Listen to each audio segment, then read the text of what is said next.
This meeting took the Sustainability Commission to order. And who's reading the script today? Here, let me have you read it, Okay. just so that I can sort it out. Okay. Good evening, everyone. Thank you for joining us for this hybrid meeting format of the Sustainability Commission. Some housekeeping notes before we get started. For the members of the public who are joining the meeting via computer device or phone, please be advised that your microphone, webcam, and phone are automatically muted when you enter the meeting as an attendee. Commissioners, as a panelist, you are able to mute or unmute your video at your discretion. But we ask that you please mute yourself when you are not speaking to avoid any feedback or background noise.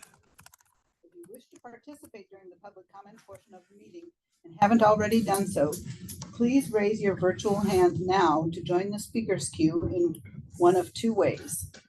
For those viewing the meeting on computer, laptop, or other device, click once on the blue hand icon. For those listening to the meeting on a phone, press *9. We will lower hands as speakers are called. When the public comment begins, we will announce your name and unmute your microphone. You will have 2 minutes to speak, after which your microphone will again be muted. Regarding the chat and QA functionality of Zoom, please note that attendees will not be able to use these features. Commissioners, we ask that you do not utilize the chat function for any purpose other than technological assistance, as attendees would not have access to these conversations. Lastly, in accordance with the passage of HB 4212, this meeting will be recorded. Recordings will be posted to the Sustainability Commission website. As always, feel free to contact the Sustainability Commission if there is testimony you are not able to provide or wish to get to us in a different format. And with that, I turn over the meeting to myself. Hi, Alexi. Glad you could join us. Yeah. And actually, you're up. Well, first let's approve the Minutes. agenda and minutes. All right. Any changes to the That's agenda? Everybody good with the agenda? Approved. Yes. Thank you. And I would entertain a motion to approve the April minutes. The May minutes, that's an error. Whoops. The May minutes are there though. It's just the I so moved. Thank you. Second. All right, thank you. I'm good. All in favor? Thank you very much. All right. Now, Alexi, you've gotten settled. So We're up for the land acknowledgement. Thank you for all the good information. Tell us about it. Sure. So for the guests, instead of reading a static land acknowledgement, we designate a commissioner every month to look up Native-related things, events, happenings, educational opportunities, things that are a bit more actionable than just an acknowledgement. So I wanted to highlight a couple of things. One, this month, I don't know what day, but right around now, there's an exhibit at the Choctaw Museum in Grand Ronde, which is about an hour and a half north, maybe it's 2 hours north, once you go through all the twisty windies. It's called Stick, and it's about forest, the forest in our lives. It is an Indigenous museum, so there's that perspective naturally. And it's going from phase 1, which is like so long ago, to phase 2, which is sort of from when the white folks showed up to relatively recent history. There's years that, of course, they list, but there you are. And then phase 3 is, so we're going from phase 1 to 2 right now. It's a really good exhibit, recommended. There's also, of course, the Native American Arts and Crafts Market. Other commissioners have highlighted that for Sunday of every month down at the Farmers Market. That was last Sunday, but it's coming up on July 7th. And then since we're on summer recess coming up, I would have left this for the next person, but the Siletz Nesika Ilahi Powwow will be taking place in early August. And that's one of the closer, I mean, the very closest powwow that you can ever get to is at LCC in the spring. But this one is the closest, biggest one in the summer. And it's a pretty, if you've never been to a powwow, it's quite a thing. So 3 events that I wanted to flag. Thank you so much. Thank you. Good stuff. And now we move to the public comment Let me see if item. there's any. Do we have any people with hands raised? Nope, Looking to it's not speak? online. All right. Everyone here is for the next item. Okay, well, that moves us right along here. Okay. All right, now our next item is a presentation from our folks from UVO about the home energy score program and the students. How are we gonna do the presentation?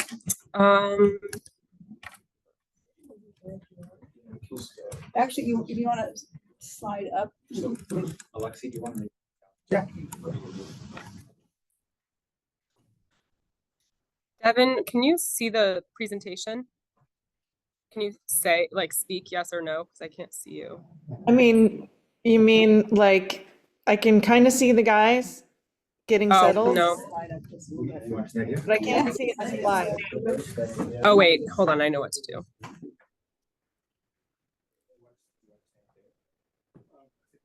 Is this an owl? Okay.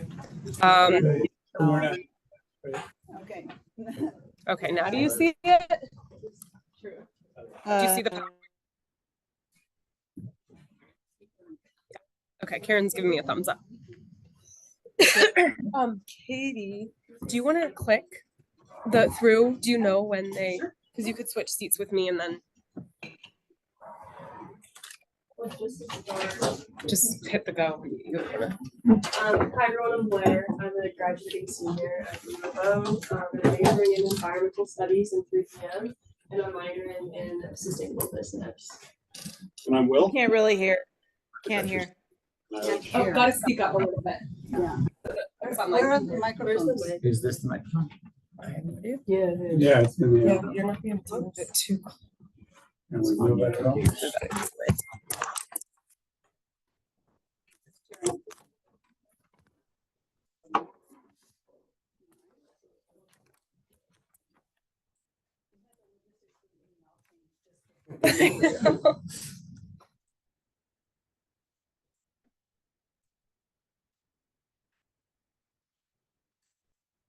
Yeah. See this bacon, we might slide the whole business a little closer.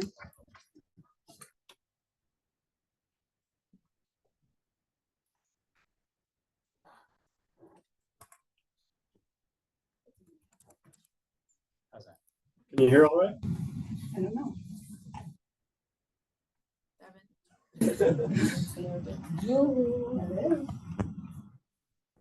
About Karen, can she hear?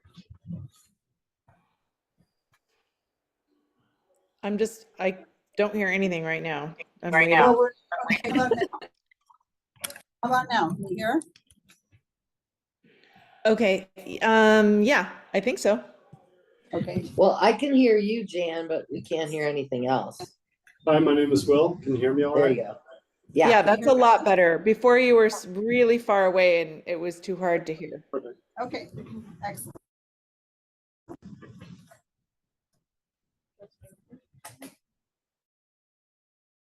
Two, From the top. that was just a We rehearsal. gotta get the PowerPoint. I'm getting the owl hooked up, so that's the. Okay. All right, with the, Can you hear now, Devin?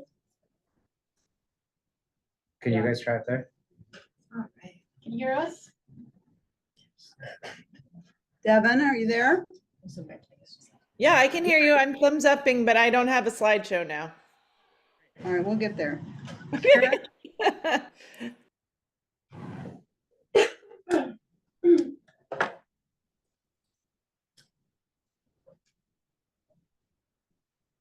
and we're back.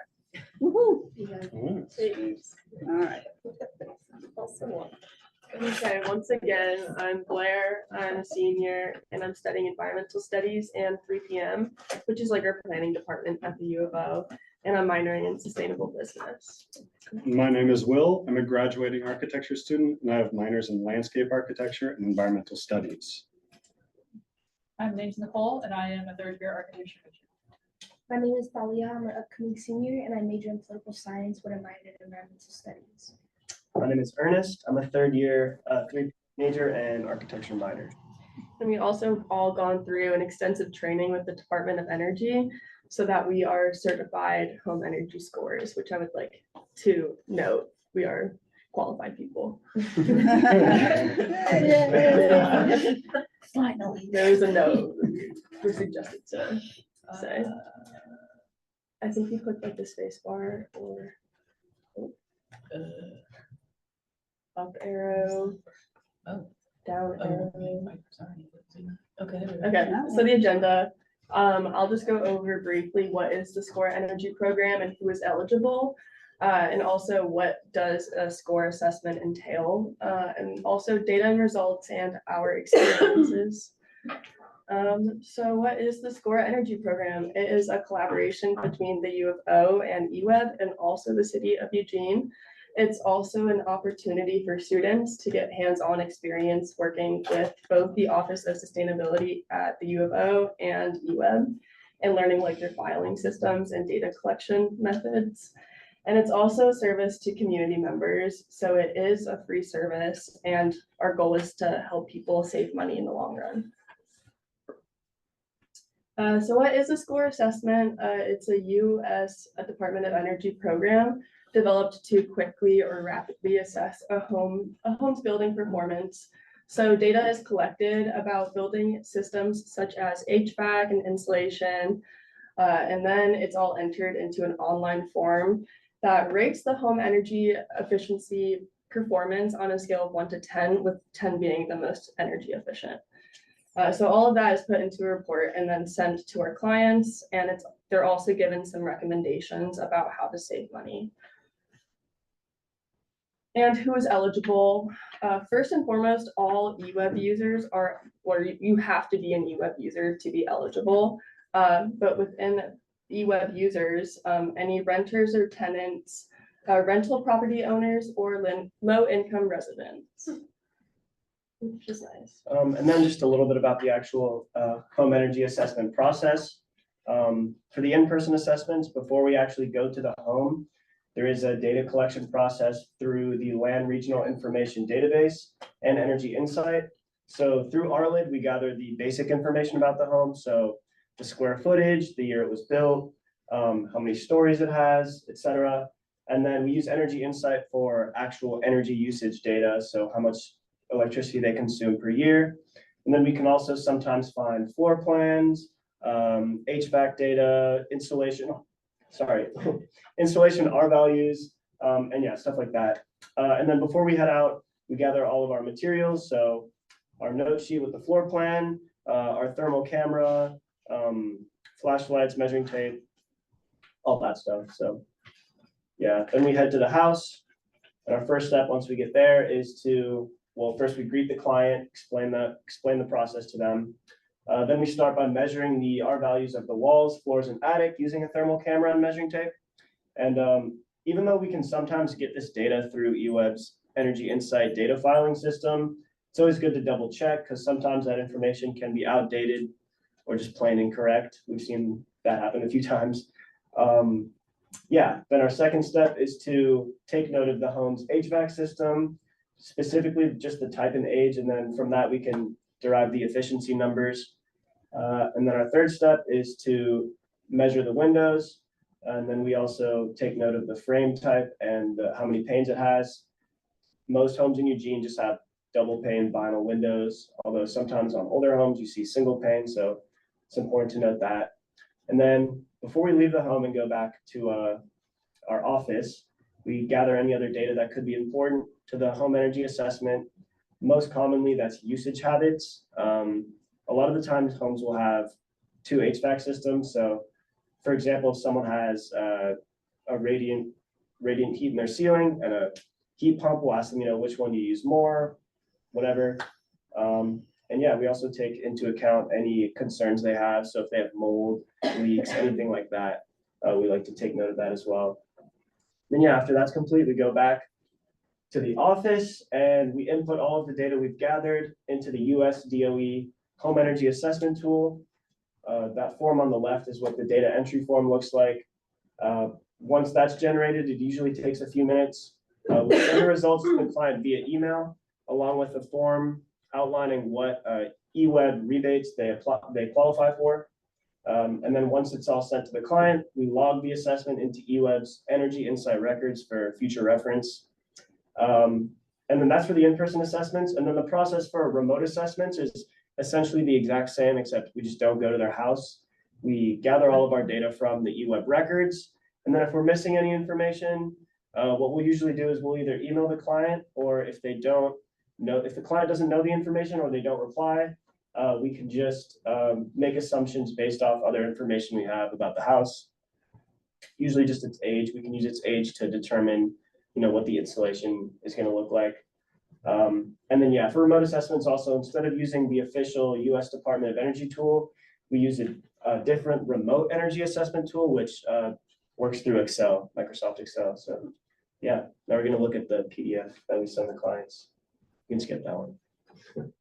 Okay, so this would be the remote and the in-person assessment essentially have the same document file for the report. It would consist of 3 pages for the client, which would be the renter or the tenant, and then it would consist of 2 pages for the owners. This is the first page. I'm gonna come point for who's here in person. The scale right here on 1 to 10, this gives your score of the home. This score is based off of a national comparison of the energy efficiency consumptions of all homes in the database. Then right here, we would have the calculated carbon footprint of the home and the estimated energy costs per year for the client. Second page. Then the second page would consist of personalized recommendations to make on the home. For example, you could, if you had an oil furnace in the house, then they would recommend to upgrade to a heat pump for better efficiency. And it just gives recommendations on R values, AC units, HVACs, etc. And I would like to add that all of these recommended improvements are things that will pay themselves back within a 10-year span. So they're like the top priority, best things you can do. That said, eWeb likes to have all of them also say heat pumps if you don't have a heat pump. And then also at the bottom of where all these practical improvements are, there's a section where it doesn't show on this particular form, but that's where assessor comments would go. And those are especially helpful for the cases of tenants who maybe they're having difficulty with their landlord, but if we identify something that urgently needs to get fixed, or if we find some other sort of improvement that is not otherwise listed on here. So if you have, for example, a super drafty apartment, one thing we might say is to get backdraft dampers so that where you have ventilation and you don't get a bunch of air flowing through your apartment. And then the third page for the tenants would be like personalized suggestions they could do themselves in the home. So the last page was mainly for homeowners, and these would be technical appliances that would have to be upgraded. This is more like adjusting your thermostat and whatnot. And the diagram shows, once again, a personalized visual of where exactly all of your energy consumption is going or coming from.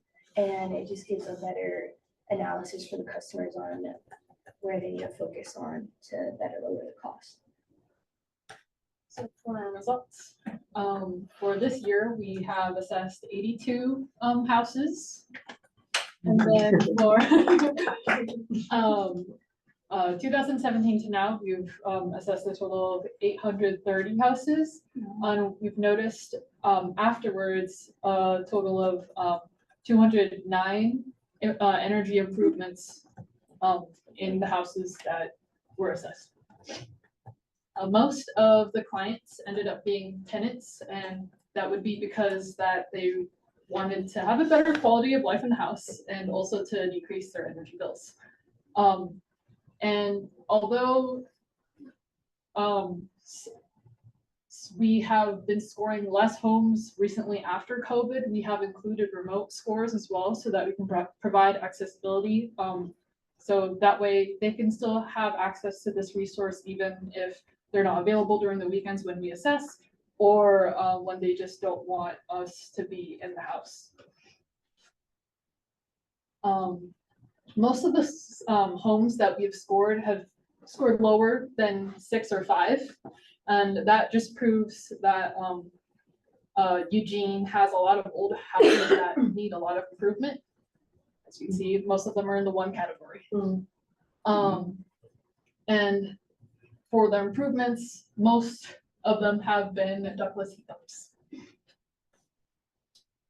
The improvements that got done. Yes. Right, and we think that's tracked by eWeb based off of like using the rebates which have been produced by our reports. There could be additional upgrades that were made that just weren't put on file with eWeb.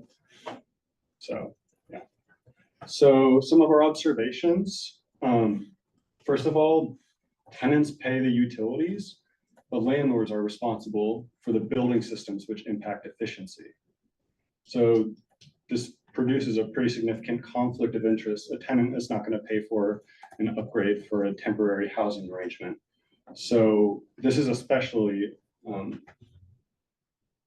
this is significant with apartment buildings, especially because you have such a large scale building. Additionally, we've noticed unsafe building conditions in the form of mold. We've seen water getting into places that it shouldn't. But we aren't building inspectors, we are home energy score assessors. So we aren't qualified to be talking about indoor air quality. We aren't qualified to be talking about structural integrity of buildings. So we struggle when tenants are asking us questions about these things because we have limited knowledge and limited qualifications. So having better connection with building inspectors for the city or someone like that would really help us to help the residents. Next, many homes still have radiant ceiling heating systems or zonal electric heating, which is generally outdated and pretty inefficient. And that's part of why eWeb has been pushing for the ductless heat pumps. So, and then an interesting thing is that homeowners sometimes request getting a score done before they sell their home. So this kind of helps them make an informed decision on any last second renovations they may want to make and get a better price. And as for what we're gaining from this experience, having experience, getting an understanding of older homes in Eugene, we've seen buildings 100 years old all the way up to 5 years old. So there's a really wide variety in conditions that we see. And it's very valuable experience to see what exactly our housing and building stock looks like up close and personal. And also being able to talk to the tenants, have experience working with people from a variety of backgrounds in different economic situations has also been valuable. Speaking as an architecture major, having a better understanding of wall assemblies, R values, how all of these different building systems interact with each other and relate is very important for just generally understanding building science. But it's also useful for 3 PM and ENVS majors because understanding how sustainability looks in the built environment is very helpful no matter what your discipline is. It's also And then additionally, as a varying majors, a political science major myself, being in this program has helped me kind of go on the field and see from a social justice point of view how environmental justice has been implemented and how to better approach it in the community for myself or personal studies, or even to like make recommendations to the program on how to assess which families and which households are getting the most out of this program. Since we do offer rebates and loans, personally, I would be interested to see who is taking advantage of those the most, and if low income households are having a struggle. So from my point of view, it's just to see who has the equity. And another thing we gained from our experiences working for SCORE are connections. So I actually rescued a cat from one of our clients. She was fostering and it just really needed, she was like, my landlord doesn't know he's here. Like she had too many cats, so I took him off her hands. His name is Mr. Birch and he's a sweetheart. But yeah, really strong connections. I still talk to her every day pretty much. And also Will and I have gotten a raspberry bush, our own raspberry bushes, from a client, and now they're grown berries. So it's pretty exciting. So back to the boring stuff, zooming out, looking at the big picture. We know that the built environment is responsible for about 42% of annual greenhouse gas emissions. This is just review for you. But roughly 2/3 of those are operational, meaning they relate to energy use while the building is post-construction. So after the building has already been constructed, whereas the initial third is from the embodied carbon of the building materials and the processes of producing those materials and installing them. So the improvements we're making is on the tail end. It's that 2/3, the operational carbon footprint. That's the big chunk where we can make the biggest difference. That's what we're doing. So how to apply? Well, if you're a renter or low income eligible, most likely you would get some sort of outreach from UWeb.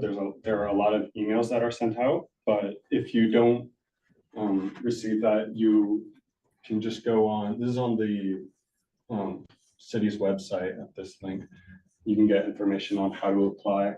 But if you're not eligible, then there's a list of certified assessors at earthadvantage.org. But something interesting is that there's only 5 organizations within our region, the South Willamette Valley, and only 2 of those actually include Eugene itself within their service area. And they are home inspectors who operate all throughout the state. So there isn't really a local option for if you're wanting to pay. There are different sorts of inspections you can get.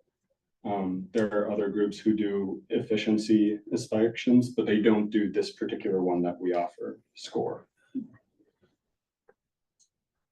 So to recap, SCORE is a group who works to help residents understand the energy consumption in their homes. We provide energy solutions to cost effectively improve home efficiency.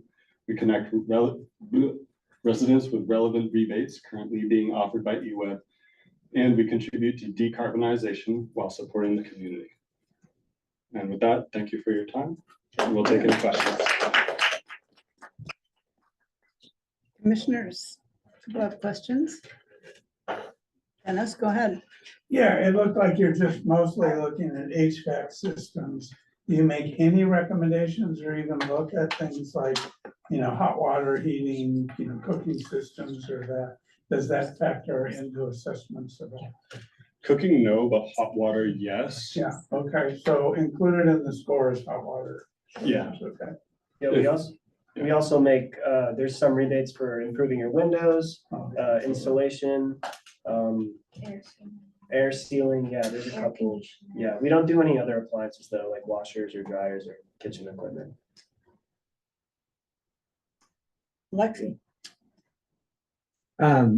It's a great program. I'm wondering how much demand you're seeing if the crew you've got set up, the program that's stood up now is able to meet the demand. Because there's one question first off, and then the follow-up is, it seems like it's great progress. That's 800 and some houses, right? It's going to take a while to do all of Eugene. It's sort of draining the ocean with a spoon. Not really, but that's 800 out of quite a few more. So I'm interested in your thoughts, kind of based on your experience on how this could be scaled up to try to decarbonize Eugene's houses or lay the groundwork. Well, demand definitely spikes in the winter, which I think is probably for the best that we don't really operate in the summer and fall for that reason. But Katie, maybe you can speak to the actual demand. Yeah. So the way that we're kind of tracking it right now is supply equaling demand. So, you know, for the number of assessors that we have right now, we have like enough work to like get them through the winter and the spring terms. And it's just enough that they stay busy, but they're not like overwhelmed. You know, if there was an opportunity to like increase that number, then we could increase the demand, and send out more email blasts, maybe do additional marketing and, you know, find other opportunities to, you know, increase awareness that this is happening. So when you say if there were more resources, so would there be would there be other students who would be interested in doing this if there was additional funding for it? Is that what you're saying? Definitely. Definitely, I think Devin's. Devin, hi. Just waving madly. So since you mentioned that there's not a lot of options for people, let's say, who are not eligible for the income requirement, so maybe high income or middle income earners, to have a fee-based assessment. Okay, so if that's hard to do, do you guys have any plans of including larger homes that are kind of the biggest emitters, but also home to some of the wealthier people, right? So how do you include those, or is there any plan to include those in your program? And would you guys ever consider being fee-based? I think it would be a good idea personally. I think the reason for it currently being set up this way is we're trying to help people who are burdened by their energy bills. That's the top priority at the moment. But I think depending on how many people we have working, there absolutely is capacity to expand. Yeah, and I'll just echo that. It's like, you know, who is our target audience? And that first is renters who are like overwhelmingly low income, and then also low income like homeowners as well. So with that, like, you know, scope in mind, this is free. But you know, there's not necessarily any plans at this point to expand it, but you know, I don't think that that means that it can't be. So truly, so the mission of the program then is to reduce the utility bill costs, not to reduce emissions. Yeah, I you would take it. completely say that it is to reduce emissions, but it has an approach of including those who have been systematically against. And so I think this is just a segue into making a bigger program. It's definitely, I think it would be, this is like, it could be a potential test to see how you would market this program to high income earners on what would intrigue them to participate in this program. If they can afford their bills, you would have to market in a way of, yeah, join the mission of making Eugene sustainable. So I don't necessarily think that like this program definitely is in place to make Eugene sustainable. I think it's just finding a marketing plan to include higher and average income homeowners. Yeah, and I would actually say like the purpose is more like focused on the reducing emissions, because you know, utility bills are based on more than like the household's like occupancy and use. So, you know, we make sure to say it can reduce your utility bills to like avoid the, you know, you said it would situation. But the first goal is to help reduce emissions. Alexi Can I ask one more? has another question. Since I don't see other hands. Great. It's totally fine. So I'm interested in thinking about kind of back to scaling a little bit. And I'm wondering if you think a federal grant or some other funding stream could enable the group or the program to partner with someone else, private sector, you know, St. Vincent de Paul, City of Eugene, et cetera, to build off what's been done and introduce something that can cover those homes that aren't low income or the rest of the low income homes, you know, in a more comprehensive way. Just, it's promising, and I'd love to see it scale up. So I'm thinking about partnerships, like I know the Eugene has been looking at grants for various opportunities, including around decarbonization policy. Eugene's got one coming up soon, but it's a part of one. So that's an avenue that's possible. Wondering if that's being explored.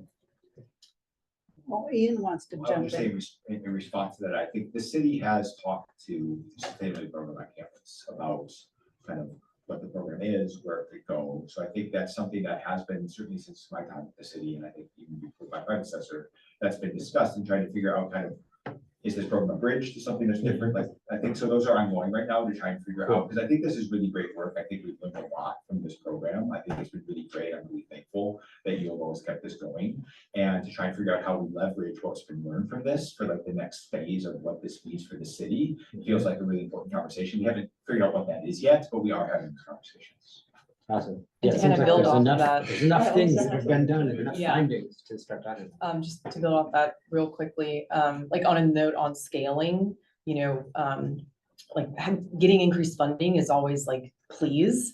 But at the same time, you know, you're gonna hit growing pains, and, you know, like resources, funding is one resource, but it's also like, you know, a skill set, it's like the people element. And so kind of what Ian was saying is like taking a phased approach. While it is gonna take a little bit longer, in the long run is gonna help us like develop a stronger, like knowledge base, and ideally make a better impact, instead of like having a lot more funding at one time, and then maybe it's a little bit messier and don't get quite what we want. And Blair. Well, I was just gonna emphasize, I think there definitely needs to be more, or if there wants to be greater impact, more marketing and more advertising, but that can't come without additional funding, because that would be students doing that job, and like we're paid. And so there would just have to be more funding for more resources or more employees.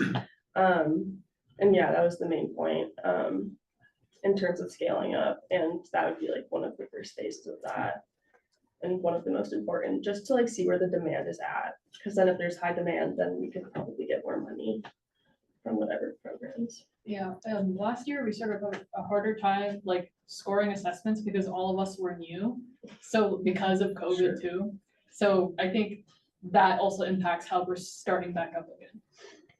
I think a couple potential partnerships that might be worth investigating for growing this, if that's a goal, would be Lane, because they have a like technical building program. And also groups like Emerald Valley Weatherization, who are companies who have been implementing these sorts of upgrades and retrofits. Because then it's like an actionable way where we can not just do these assessments, but make the upgrades actually happen. What did you say that was? Emerald Valley Weatherization. I had a question about some of the actions taken. You said out of the 830 something, there was like 200 and something actions taken. Is there a follow-up done after those actions are taken about like reassessing the impact on the home energy score of those actions? Not to my knowledge. If Matt were here, he would have a better answer for you, but I don't think so. Okay, and then, If someone wants to see the impact improvement has had, or something, a change has had on their house, they can always sign up for the next round of They have, assessments. there's a few clients that have done that. Some people will do it like almost every year. Oh. Yeah. Make some changes. And then I assume, and I think you were like alluded to this, that the actions that would be suggested by the home energy score assessment kind of segue into incentive programs and rebates that are being offered by the EWEB and other communities. So it's like a natural, it's removing as many obstacles as possible for those actions to be taken. And a potential way we could expand on that for the future is to also identify state and or federal grants. That way they have all the options. Yeah. Yeah. Danielle. You mentioned that when you go in, you'll see other issues like mold or, you know, like health issues or structural issues. How do you envision would be the most helpful way to be connected to the building inspector? Like, is it just like handing them a handing the business card to the client, or like, what role do you see them playing within the program you already have? I think it would be helpful if maybe they came to one or two of our initial meetings, just so we like establish have a face-to-face interaction so that we know each other. And then following that, I would just say maybe being able to email or have a phone call when particular situations arise. Many of these situations are people who they can't afford to have like an actual home inspection done because they're renters and they're having issues with their landlord to actually take care of problems. So as of right now, we are their only avenue to like bargain with their landlords and say, hey, this is a problem. Cool. If application is initiated by the low-income renters, is there a part of the application or what is there like, what is required of the landlords? Is it like, do they have to consent or like, is it just sent to them like afterwards? And the client will either ask us to send the report to the landlord or they won't. It's optional based. Yeah, and then if we do send it to the landlord, it's a shorter report that doesn't include their usage habits, because that's considered like private information. Okay. And then, yeah, sometimes we'll include notes to the landlords, like Will was saying, if there is mold or water damage or something like that, we'll include and say, hey, like this is here, shouldn't be here. Yeah. There's a question on the like sign up form that is specifically like, do you want this sent to your landlord or not? So they have the agency to make that decision. And it's not just like they have to ask us or something. but it is available for the landlords to initiate the process as well. Yeah. Okay. And that's a different application? Okay. And then in that case, I assume the renters have to be acquiescent to, or like, you know, agreeing to let that happen because they're going into their space. Yeah, there has been a few cases where like, I think the renters didn't really like it when we were entering their house, to be really honest, but yeah. I think there has been like one or two cases where, yeah, definitely. It probably makes it a little awkward for you all, does That's why we go in pairs. Yeah. Oh, there you go. That's cool. That or it's, I feel like usually it might be like remote based. Yeah. Oh, Or that, there's, we also like offer the option, like sometimes we can't retrieve information from online. We'll do like a Zoom call and they'll guide us through their house on their own and to see the HVAC and the air conditioning and whatnot. So is there a plan to continue this at least at this level? now? Yes. Yeah, okay, For sure. great. And I don't know if it was mentioned, but our program is funding the home energy score program at the U of So O. this That's is the role that a this city partnership plays. between U of O, the city. and- Right, I mean, I did see that. I was just wondering if this was like ending or. No. No, No, this is a great foundation, and I think it's really helpful as we think about scalings that Leslie talked about. Like, this is a really good model to think about how we expand from that, and incorporating things like Devin brought up and others, and how we bring other parts of the community into this process as well. So in the fall, we recruit students to be in starting winter. We do interviews in the fall. And then the students have December during winter break to, you know, get their credentials. And so then starting in January, they get set up in eWeb systems. And, you know, once that's done and they get their official like licenses, then they can start doing assessments. Also, I feel like, which I think comes down to resources, but like, so Matt from eWeb, he's like our eWeb person who helps us. And I feel like if we were to scale up, like we would definitely need more eWeb employers to help us because since like when you're especially new, even if you are experienced, like, you know, we're a student, so this is not a full-time job. So there's definitely things that we don't know and are learning. And Matt helps out a lot with that. And so I feel like, you know, scaling up on eWeb employers would definitely help. Cool. Got it. Another question. Is this all asset based, right? You're not doing blower door testing Right. or anything like that. There's no testing aside from how deep is the insulation or, Yeah. so the air And- sealing is sort of inferred, right? Right, and we can't really get into walls because we're not gonna be tearing up someone's drywall, so that's why we use the thermal imaging, just to make sure that it's present. And sometimes we can kind of get an idea of how good it's looking, but it's based off of thermal bridging from the studs, so like if you have a really good wall, it would look the exact same all the way around, which would otherwise indicate that it's poorly insulated, so I don't know what the solution is on that, but there are some complications where there are situations where we make assumptions with air sealing specifically. We tend to just say no/don't know, and that's kind of the default response in the form anyways. So yeah. Oh, sorry. Mine's kind of a silly question, but I noticed one of the recommendations was get rid of your television.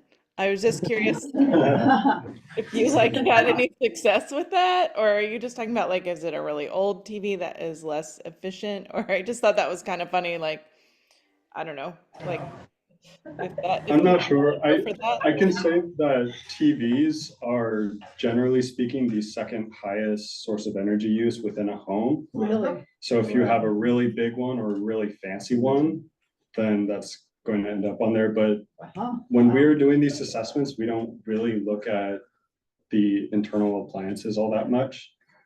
So that doesn't typically end up on there. And the reason is because it isn't turned off. Oh. Like in general, especially with like LEDs, like it's definitely more energy efficient, but then like you aren't turning it off. Just leave it on. And so it's like only second to a fridge. Wow, interesting. Okay. What about the dryer? Mitra, did you have a question before? That's also up there. I did, but I think I forgot it. Okay, Sorry. all right. Anything else?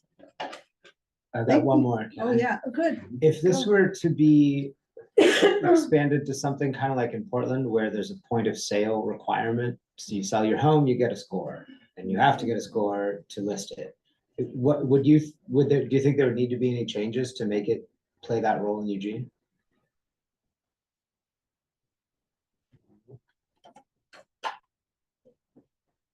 That's a great question. I mean, they're certified, so I mean, there wouldn't be any other like types of hurdles in that way. I guess it's a policy change to like ensure that all houses that are sold have a score. I'm not sure though.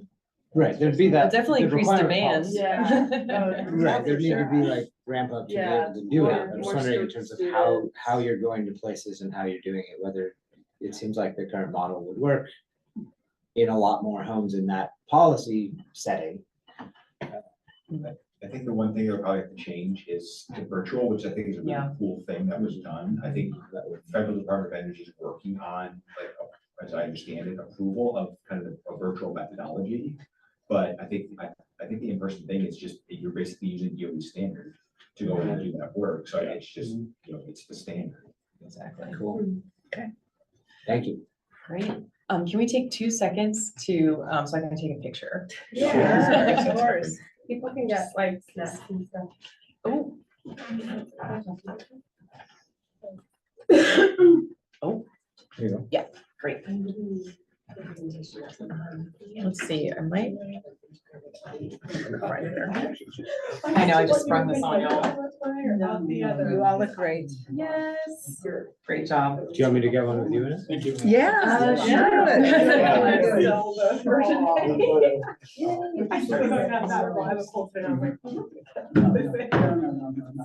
council. Very nice. Thank you. Thank you all very much. Thank you. This is really good. Thanks for inviting us. This is very good. Thank you so much. Yeah, great. Yeah, really great.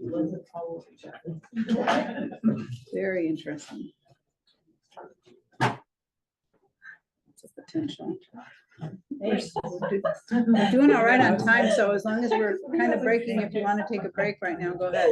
Let's do a couple minutes break here. Get settled again. That was really cool. That was super cool. Very cool. Thank you very much. Bye, everyone. Good luck. Great job. Good luck wrapping up the quarter. Yeah, for sure. That's all I want to open. So Lexi, they have that requirement in Portland? Yeah. Yeah, if you, yeah, there's a 1 to 10 score. I don't know exactly how it's the same with it, but yeah, to list a home in Portland, it's supposed to have a home energy score, and you do your thing and then you can list it. There is also an option. we Ben have has not- it too, I think. We have not done it, but there's an option to like pre-score a home, I think, where you can input based off of like what the plans are.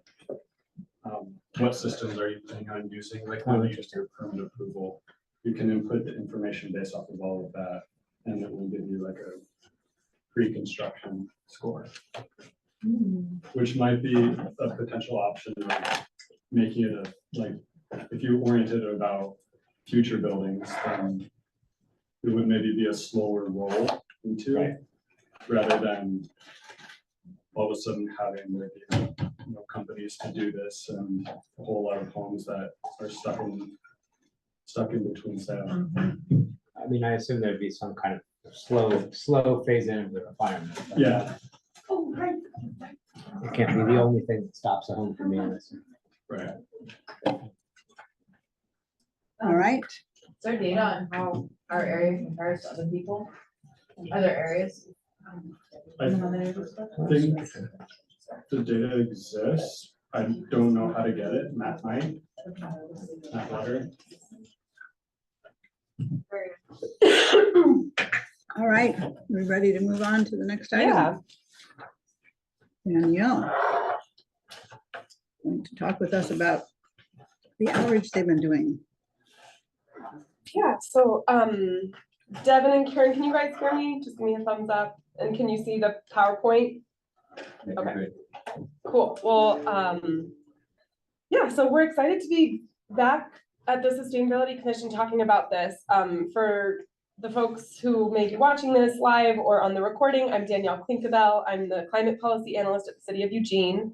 And a little bit of context here was we came to the Sustainability Commission in March with sort of the plan of what our engagement strategy was. And now we're here back again before we go to City Council to share what we've heard through our engagement and share some of the potential strategies. So yeah, we at this point, we've basically wrapped up our engagement. And so you kind of get, this is sort of your chance as the commission to weigh in, and I'll start by giving an overview of what we've heard. She did that.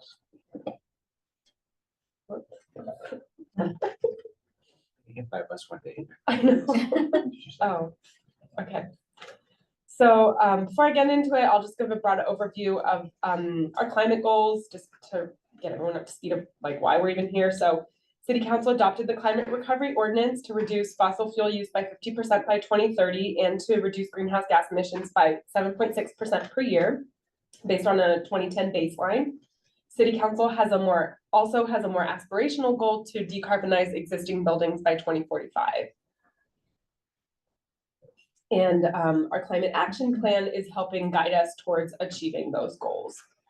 It has many different areas of focus: transportation, buildings, waste, consumption, resilience. And so I'll share a little bit of data now showing why we're focusing on buildings. So here's the pie chart that shows where our greenhouse gas emissions are coming from. Transportation is clearly the biggest chunk, but buildings, and so there's a bunch of regional partners and city departments, nonprofits, organizations working on reducing that chunk of the pie to make walking and busing safer and easier, increase access to electric vehicles and more. But homes and buildings are the second biggest source of emissions. And so in total, that's about 30% of our community's emissions. And of that, residential buildings are 11%, commercial and industrial buildings are 19%.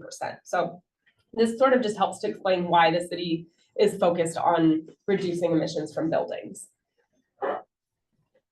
Some of the recent actions that have shaped this conversation, in January of 2023, City Council passed an ordinance restricting gas in new residential construction. They rescinded that ordinance in July due to a decision by the Ninth Circuit Court on a similar ordinance in Berkeley. So that ordinance was rescinded.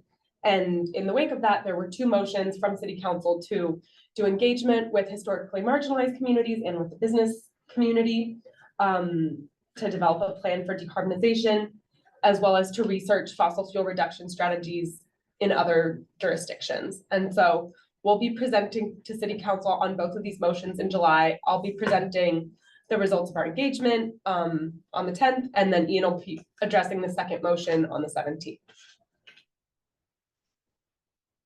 So this is probably still just a review because I went over this in March, but this is how we've defined decarbonization to the public.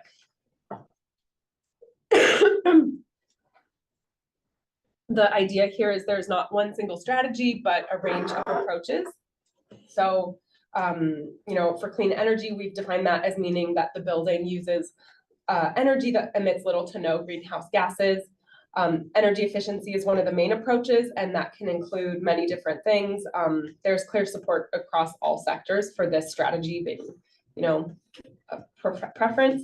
And some of the things associated with energy efficiency include, you know, building shell improvements, weatherization, insulation, higher efficiency space and water heating, and other things. And in terms of electrification, it's basically making sure it's transitioning appliances and equipment to electric wherever possible. In Eugene, this strategy makes a lot of sense because our electricity is really clean through EWEB. And if you're more interested in seeing how we've defined, you know, building decarbonization, you can see more information on our website.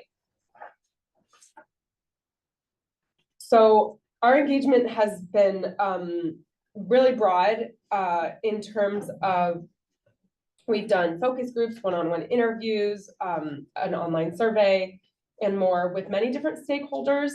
And so I'd like to just share a little bit more about what we've heard, who we've talked to, and like what we asked, what our process has been. So, and just an FYI, you can access all of our meeting summaries online, and they were included in your packet, like links to them. So, yeah.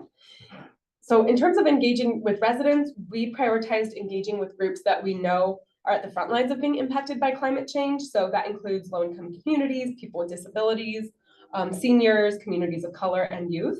We held 3 focus groups and 3 different intercept surveys at community events to reach these groups. And we have an online community survey, and we did an open house to capture the experiences more broadly across Eugene of, you know, the general public at large. Building decarbonization is obviously like a big technical, complicated word.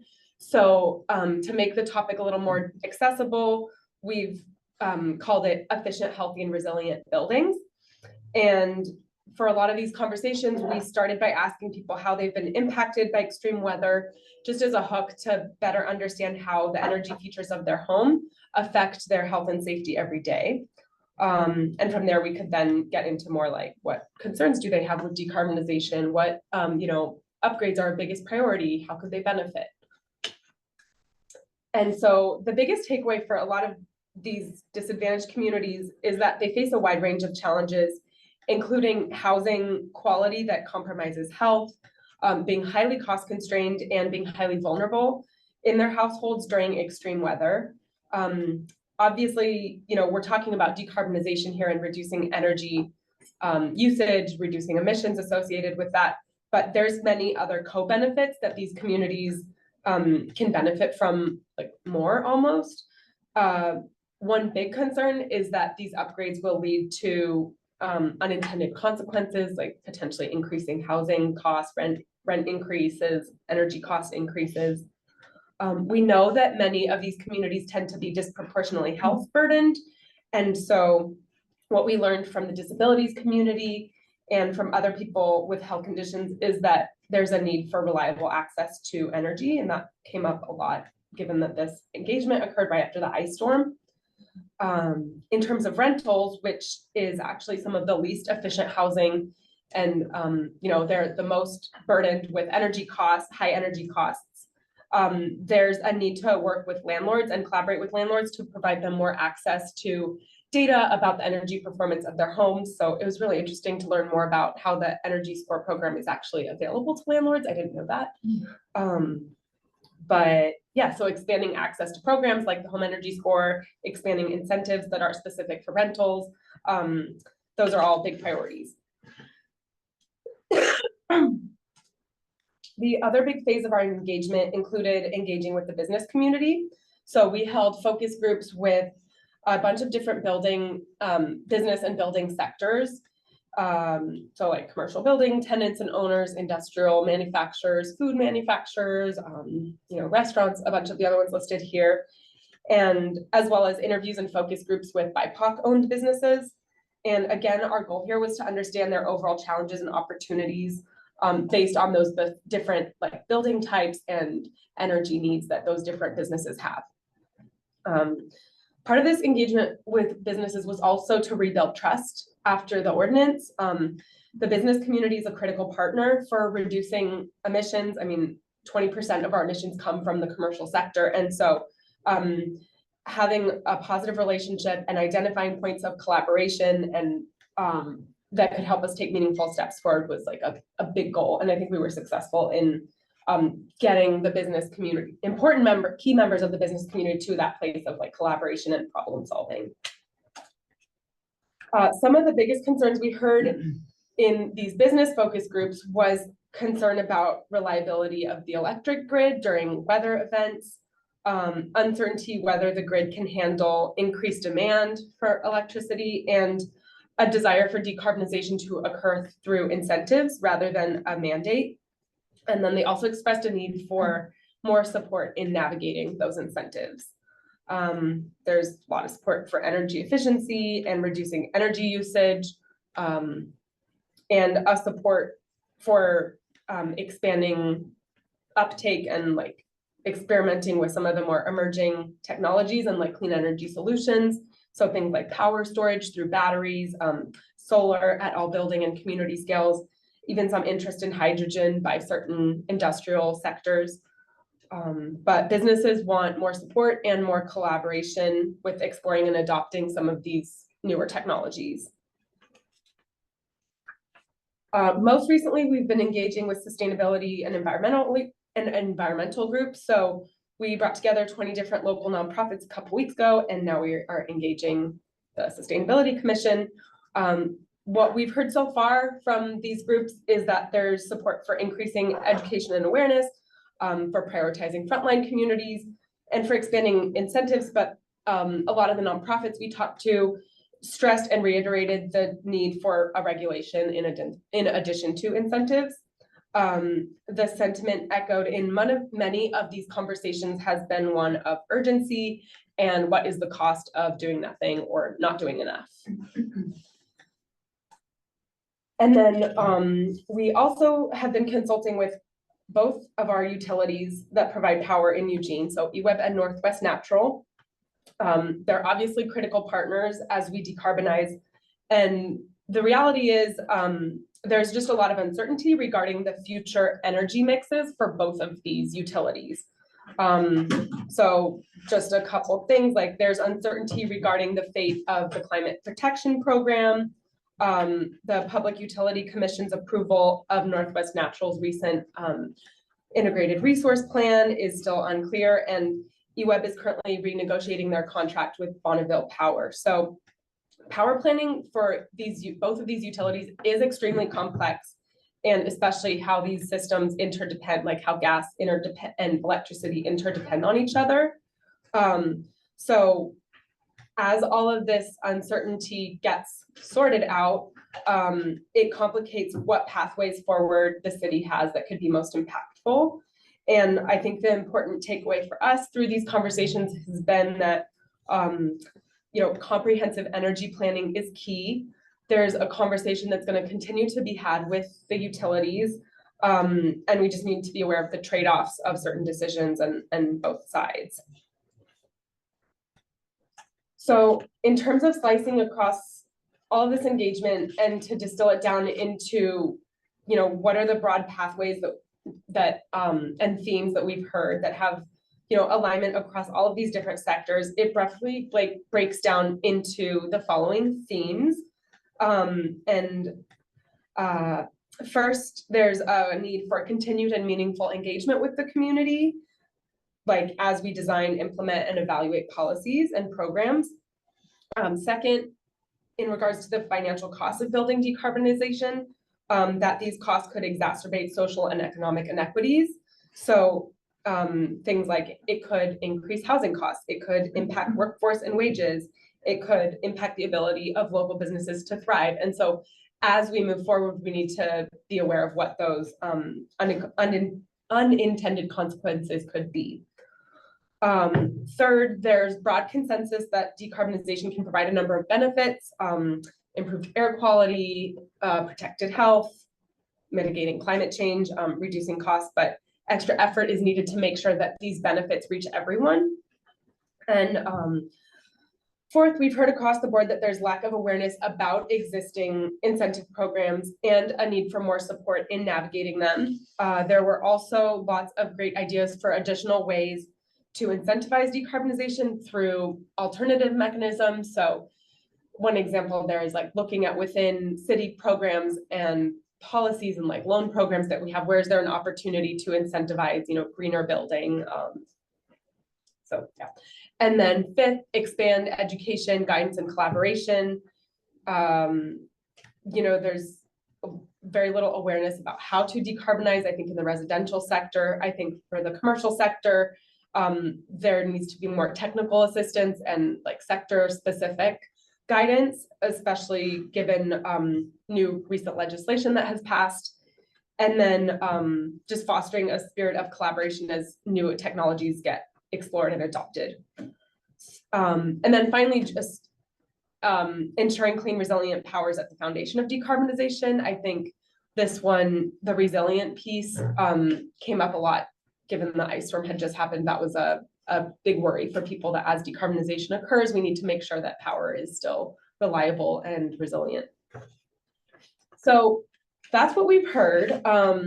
And before we move into the discussion, I have a handout for you guys that is sort of the themes and strategies, like more specifically. So I think if everyone just wants to take one of these.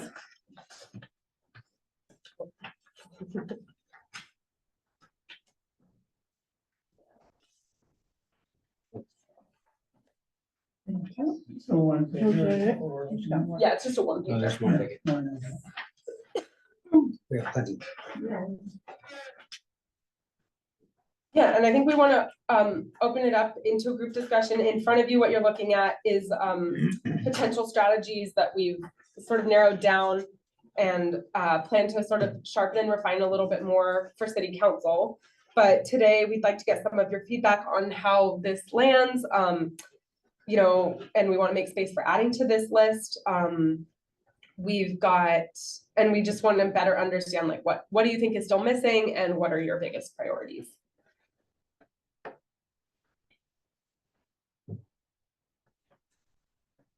Okay, you're opening the floor for Yeah, that. I mean, you guys can take a little bit of time to review that sheet. And I know it's not polished. This is still really rough, but yeah. Just remind, I tried them, but remind Devin. Oh, and Devin and Karen, Ian just emailed the handout to you. Yeah, thumbs up.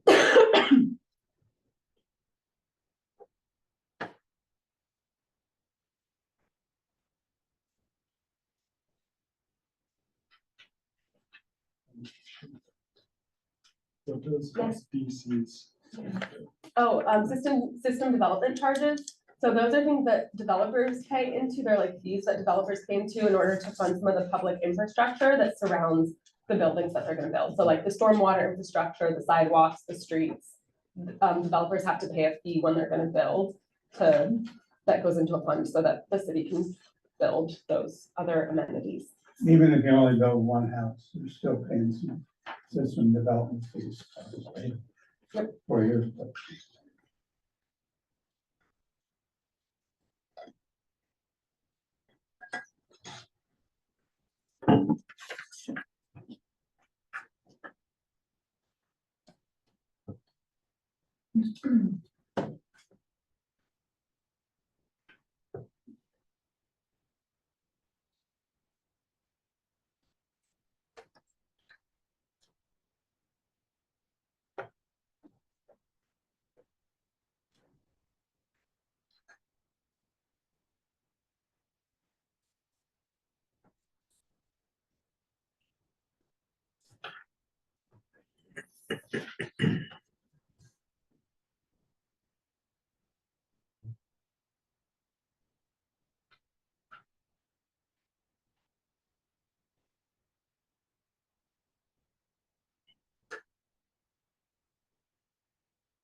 Yeah. Put some stuff out there. And part of it, I'll put it in the context of, what's going on in my house today. They just finished installing my solar array.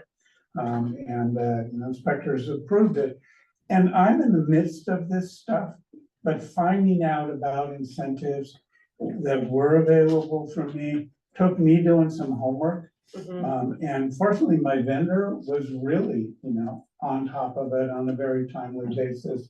My $7,500 from the state of Oregon and my $2,500 from the web and my 30% tax credit and all of that made it even possible. And I'm in a pretty privileged position to do that. So I think for many homeowners and landlords, continuing that sense of increasing marketing of incentives. 1, 5, and 6 kind of seem to overlap in the sense that education and awareness of incentives, collaboration on the technologies that those incentives can fund. I made my final decisions after the ice storm, which is why I have battery backup. And my particular vendor offered a really nice discount for doing both of them at the same time. So that kind of interaction between 1, 5, and 6, I think, is really a top priority. Because how are landlords, businesses, and individual homeowners gonna do improvements if they don't know what those are and how much help there is to help them? I was pleasantly surprised when I went through the process going, oh, EWIP took away the moderate income requirement, I now qualify. And some of those kinds of differentials that you've got to kind of be on top of it. Is that something you found yourself, or is that something? No, it was mostly my vendor was keeping on top of it. But I asked them questions, for example, about, the federal initiatives that Biden announced recently. They said, well, we're tracking those, but they look like mostly low to moderate income folks. And I don't quite qualify this year, as next year I'll be moderate again. But anyway, so those are, ones for me to look at, based part of it on my new experience.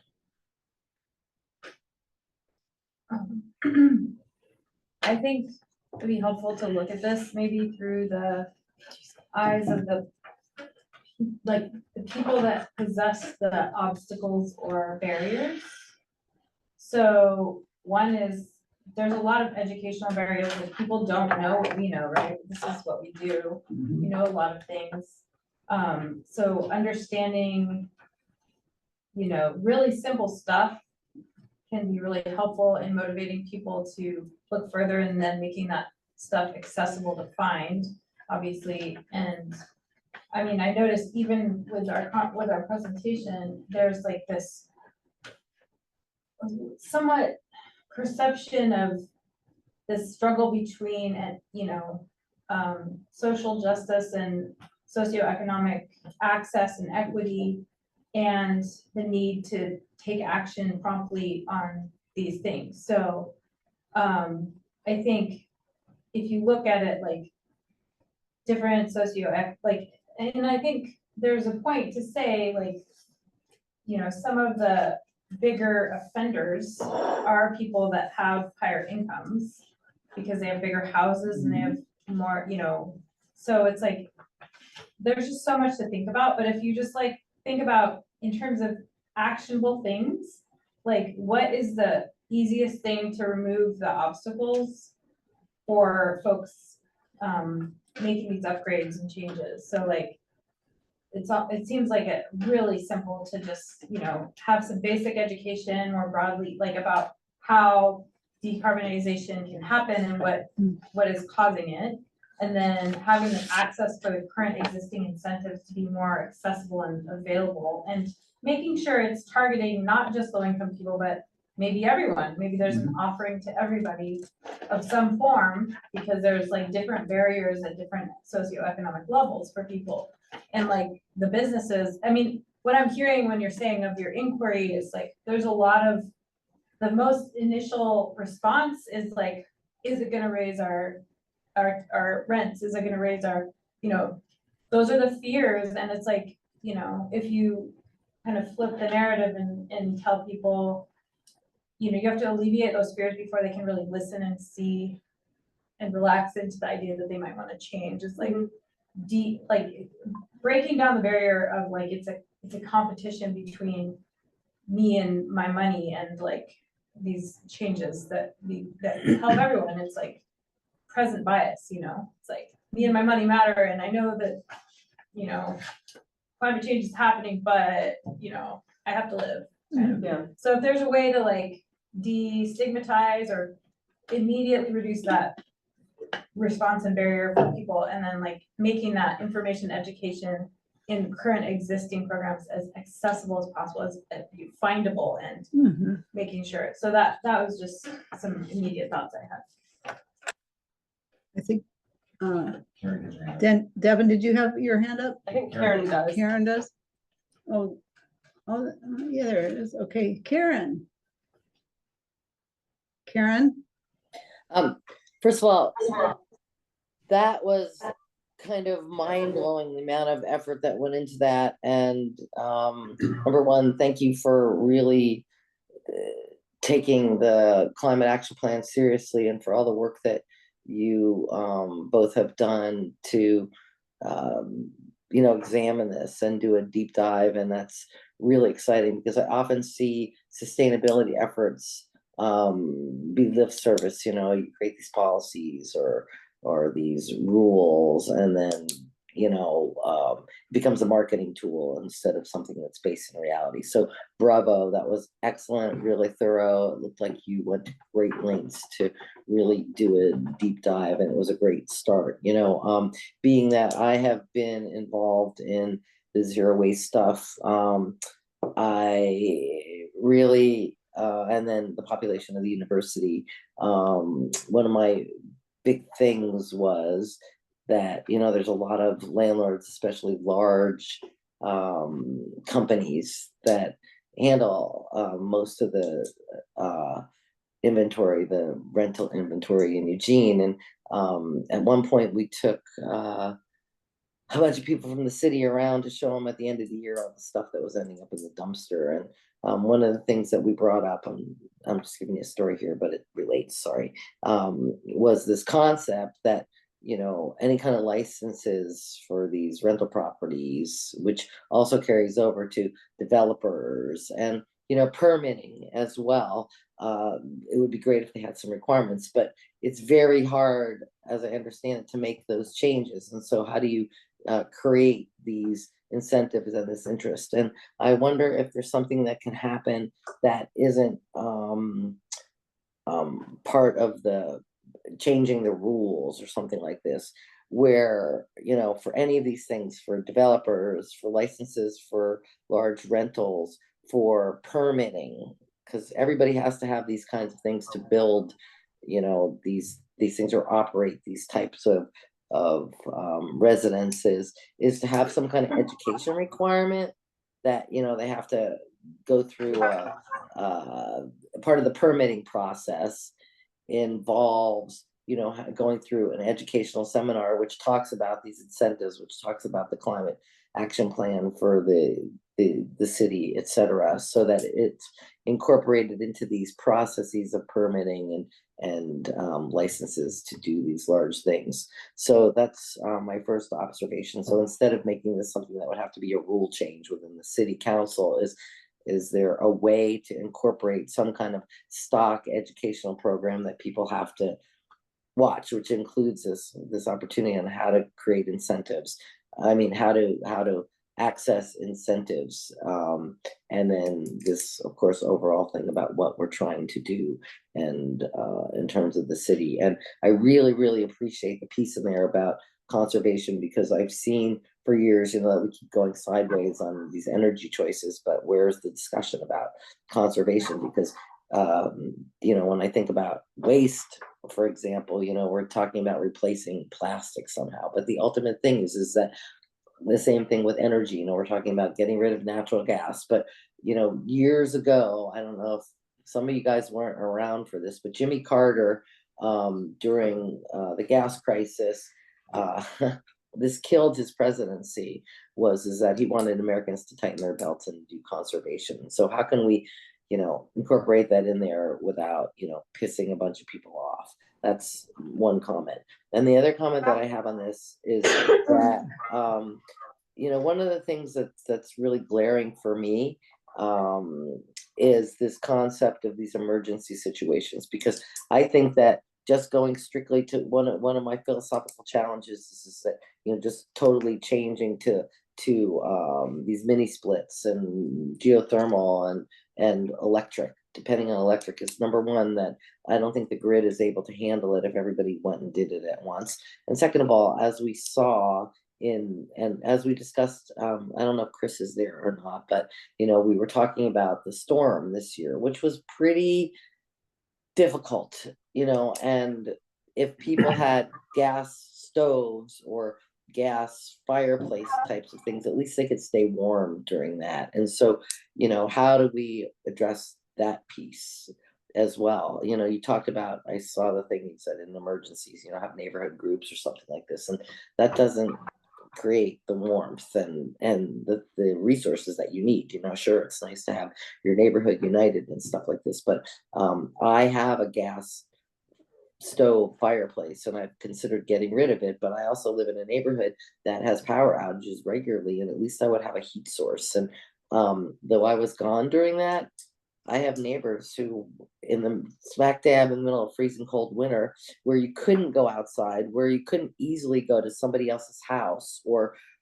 check into a hotel maybe or something like this, having some kind of natural gas backup, unfortunately, is still something that's critical as climate change also continues to bring more and more risks to our community health based on what happens when all the electricity goes out. I mean, natural gas still seems to be the thing. Karen, can you wrap it up a little bit?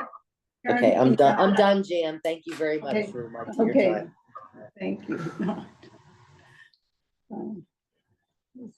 No, I think those are good points. I wanted to ask, I don't know. Devin has her hand up after. No, she does. Okay, great. Well, you can go. Devin, go ahead. That's all right. You can go, Jan. Oh, that's all right. Go ahead. I was just wondering how the list on this sheet is numbered. Is this the order which you're going to present the strategies to city council, or is it just a random? This list has, it's not really prioritized in any way.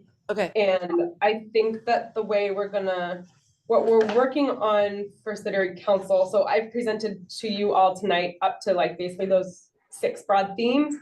But what we are working on is sort of the next phase of that.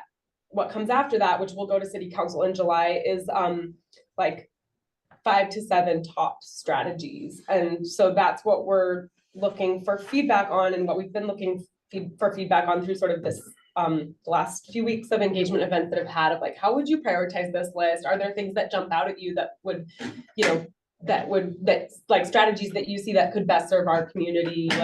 That's what we're sort of engaging right now. Okay.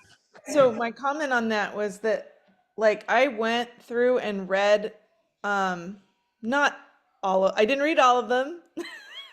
Read the summaries. Thank you. I read a bunch of them though, because I was really interested, honestly, more in the business sector summaries, because it's a little bit more controversial and you can kind of get a feeling for what that is really being said in those outreaches. I'm curious. And I was just pointing out, like, some of the things I read were really like consistently sort of number 13 was a big one. I feel like I mean, there's parts in all of it, right? But I just sort of, number 13 is down here and it's just sort of like, wow, recognize progress towards goals. But it seemed like they were really into that, like, we should have a gold sealed landlord or gold seal.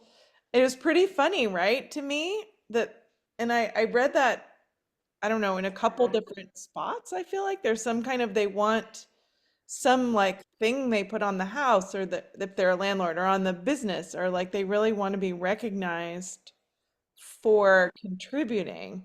I thought that was pretty interesting.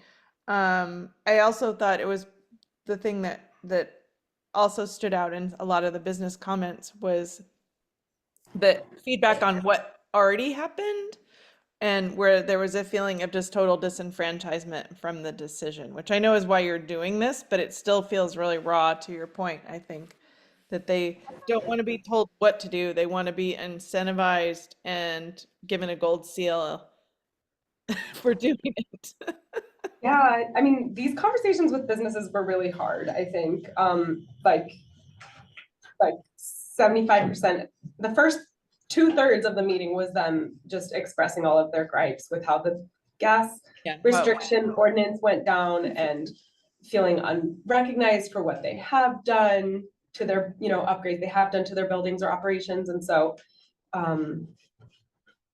don't know what else to say to that. I mean, I think we feel like it was a success, because then the last third, like, we were finally able to get to a place of like collaboration and problem solving. And I think we're viewing this as the beginning of that. Like, there's still a lot more work to be done before that trust is guaranteed, and before they become like willing participants in any type of programs that get stood up. And I mean, and I think to the point of recognizing, their accomplishments, like, I think they sort of want to be patted on the back and being told they're doing a good job already. There also is value in like amplifying those stories and letting others learn from them, and showcasing those best practices. So in a way that could be a win-win, and so. I would think so. And that seems like, if that's what they want, well, that's not that hard. Exactly.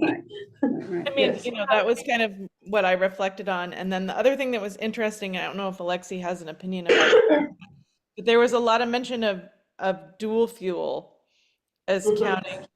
Like, this is when I use gas, but this is when I use electricity, and mostly I use electricity, but I need to use gas for whatever, X, Y, Z, or backup. And I thought that was kind of an interesting perspective. I don't know why, I just hadn't really thought about it too much. But I guess Karen is actually living the dual fuel because she's got her gas stove and her electric heat and stuff. So I don't know. I just didn't know how that fit into the bigger picture. I mean, our perspective has been like electric as a preference, but we still view dual fuel as a step in the right direction. So that was sort of the way we were responding to that comment, because that did come up a lot. And I don't think that would have come up as much, like a lot of this, the resiliency piece, the dual fuel piece, like that wouldn't have come up as much if it wasn't, this all didn't happen right in the wake of the ice storm. But I think more broadly, it's just the concept of energy resilience and what that means is just really important in this conversation. Because regardless of the audience we're talking to, was just that, and figuring out how to meet that sort of demand and that need, whether it's residences, whether it's renters, whether it's commercial sector, was really important. Okay, I'm gonna jump in now, and then Alexi. Yes, up please. next. And what I was gonna say was starting out very similar to what Devin said. I was trying to understand how you wanted us to understand what this is and deal with it.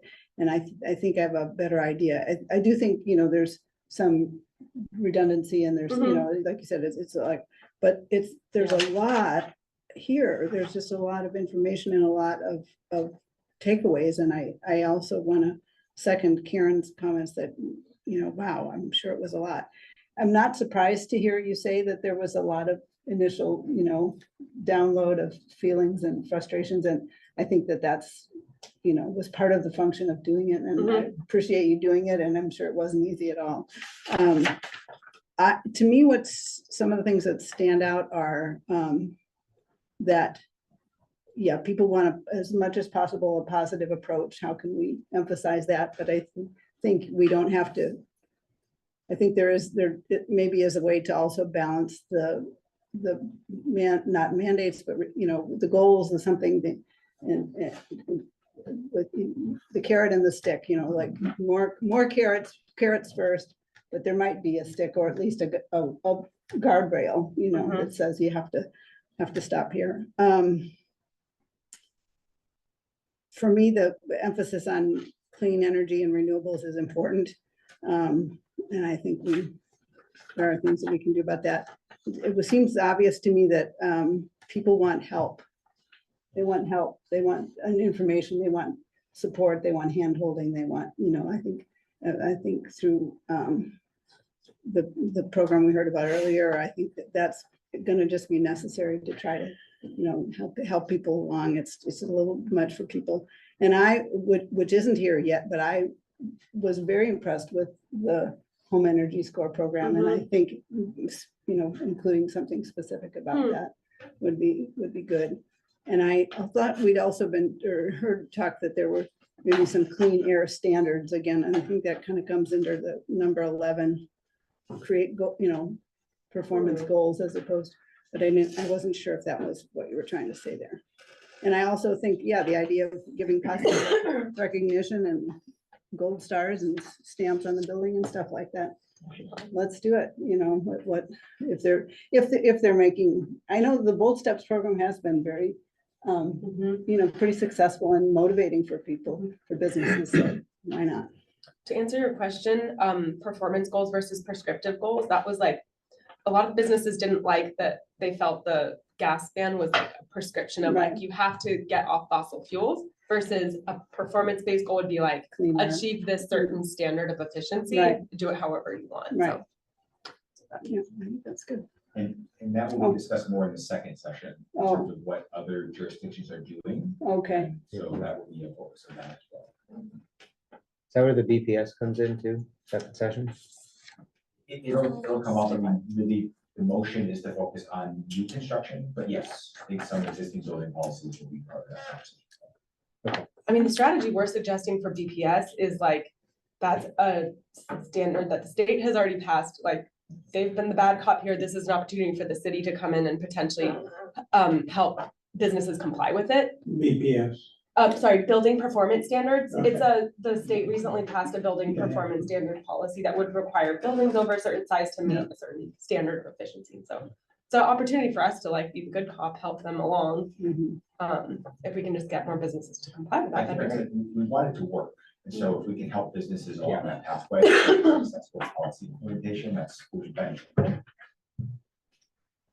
I'm seeing a lot of alignment in the summary here, some of the specific comments, and actually that document that our decarb working group put together to go to council. The first thing in there was program navigator, some kind of role, city or partnership, to help people figure out the tax credits, the incentives, the programs, the application timelines, the technology options, the contractors, etc. That document was about rental housing. It definitely applies in commercial as well. And that, that's in there as number 1B. It's also in there as 5, probably B. A lot of number 1 and number 5 are about sort of program navigation. That seems like an obvious first place that is just well aligned. Some of these people said ETO is great, but a lot of the folks said, I don't know how the heck to get money out of ETO. There's all these paperwork things, and it's a challenge. So that's one clear alignment that I'm seeing. And then it does also seem like there are some I don't know if it's misinformation, but some lack of full understanding around resilience and what it means to be resilient. For example, a gas furnace doesn't work when the power's out because it requires an electric motor to blow the air around, right? A gas stove with that doesn't plug in would work when the power's out, presumably. Or, you know, fireplace with no electric thing, but some of them do have an electric component. And so it seems like there's an implicit assumption that the gas system is reliable, which is not necessarily the case. You know, if in a large earthquake, it's likely to be down for a long time. And there's also an implicit assumption that if the power's out, your gas stuff is still going to work. So it seems like there's some education to do around like, what do you mean when you say resilience? What are you trying to do? Is it full business operations? Is it like an emergency center?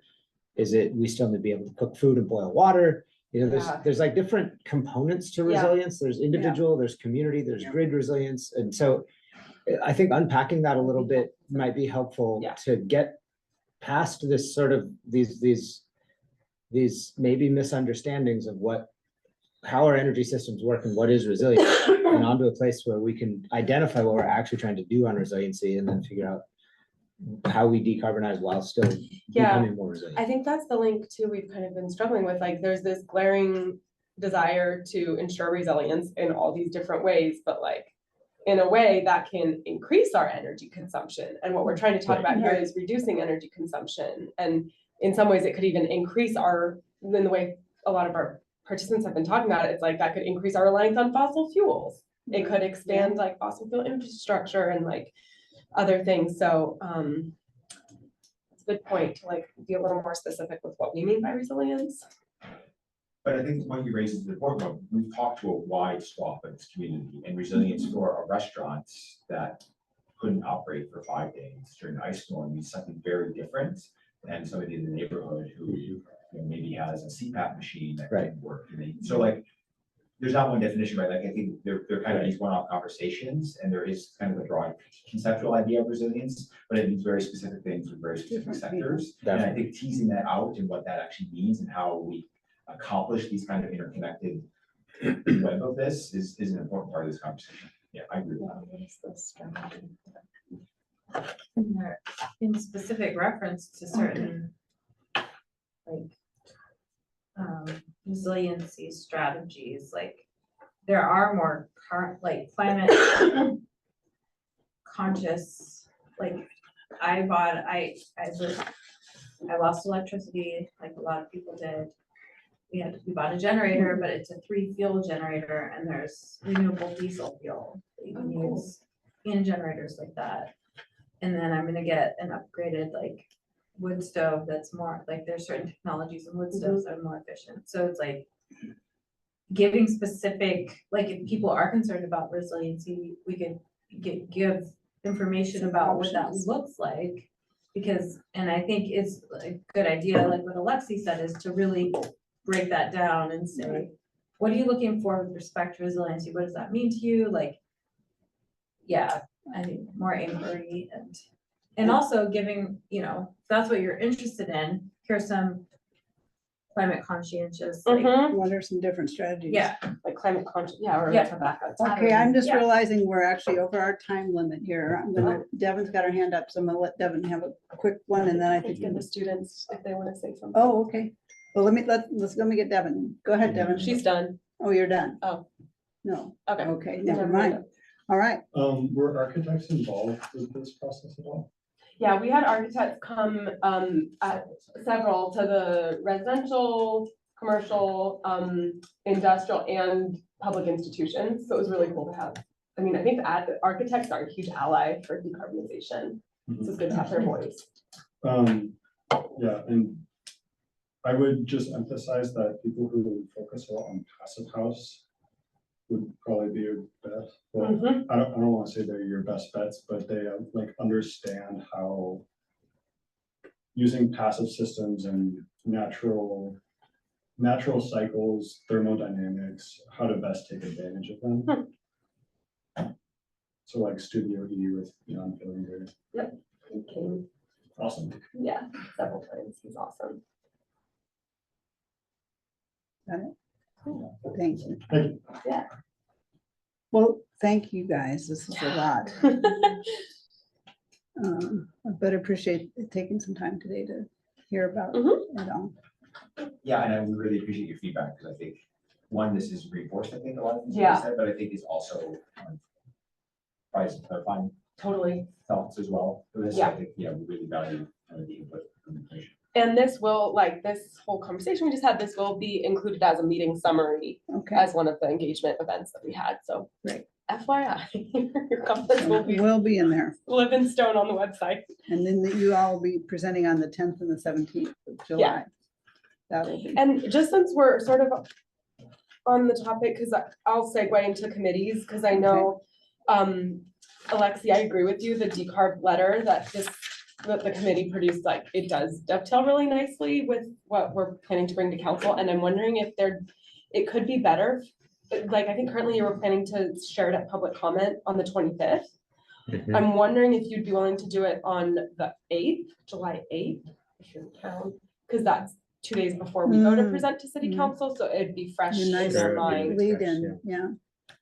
We want that to be fresh in their minds when we go to present. I think that works. Okay. Great, cool idea. Yeah, that should work. That's it for me. All right, thank you. That's in the evening of July, or is it? I'm not sure. I'll send you the info. I mean, I just something that will, but I'm pretty sure that Our the public- 8th would be the 7:30 council meeting. For public hearings. Yeah, On Monday. yeah, July the second Monday, so the 8th would be the second Monday, 7:30 is time to speak. Okay. And we should be in the new city hall, so we can do it in person.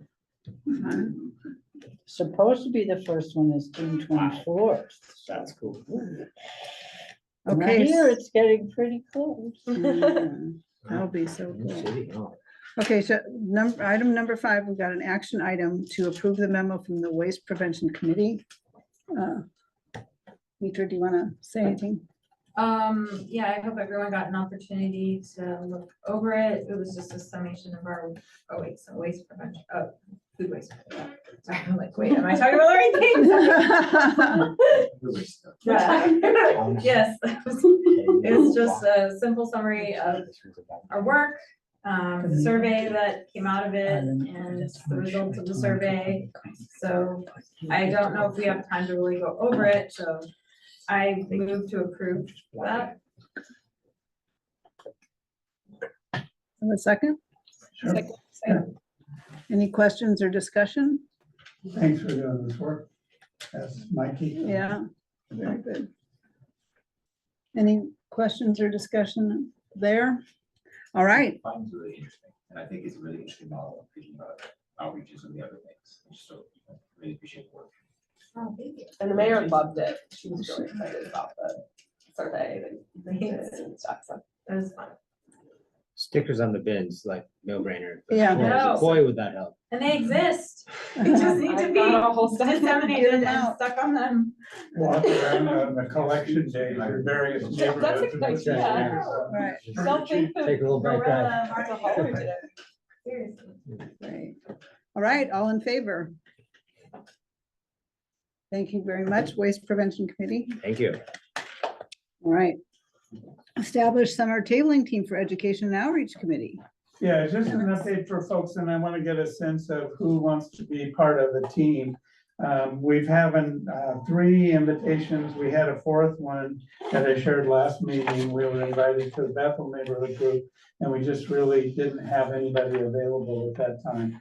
We've got an invitation to Jefferson West Side, June 25th, Laurel Hill Neighbors, August 4th, Southeast Neighbors, September 7th. And then we've had 1 invitation so far to take the PowerPoint that you folks got to look at with some preface language on the road, September 10th, and we're looking for opportunities. So I have kind of 2 questions. The folks on the committee are willing to be part of the tabling team. And that's myself, Devin, Lily, and Jan. Lexi, you tabled some last year, so I'm kind of looking at you as a likely person to be on a tabling team. And then I can communicate further with that group of commissioners about the specific dates, and they vary. Jefferson Wayside has a couple of hours. It's a, 5 or 6 hour event for Southeast. It's gonna be a little different scheduling depending on the event. But are there other people who would be interested in being tablers and hang out with each other at tables? And then I'll follow up with you about scheduling which day. Well, I would be interested in being on that. My schedule is usually very full, so I might not be available depending on the details. Okay, but you're willing if available. That's all I'm looking for at this point. And I'd also like to throw out another invitation to table at a Fix It Fair, September 15th. Oh, nice. Is that the Spanish? Yeah. Fix It Fair? Spanish language Fix It Fair. Yeah, if I can, we've got time to get some more information on September 15th. I can email it. Great, because the other piece is, we have this notion that we might get a different response from neighborhoods if neighbors go and talk to the leadership in their neighborhood association and said, I noticed my neighborhood's not included. Could we invite the sustainability committee, of which I'm a member, and come and share with my members? So I'm taking that pitch with Laurel Hill and, as one example. So are there people who would be willing, and Lily and I have talked about some outreach that we're looking to do in terms of her neighborhood. If you're willing to reach out to your neighborhood association's leadership and say, hey, neighbor. That'd be really helpful. Councilor Emily.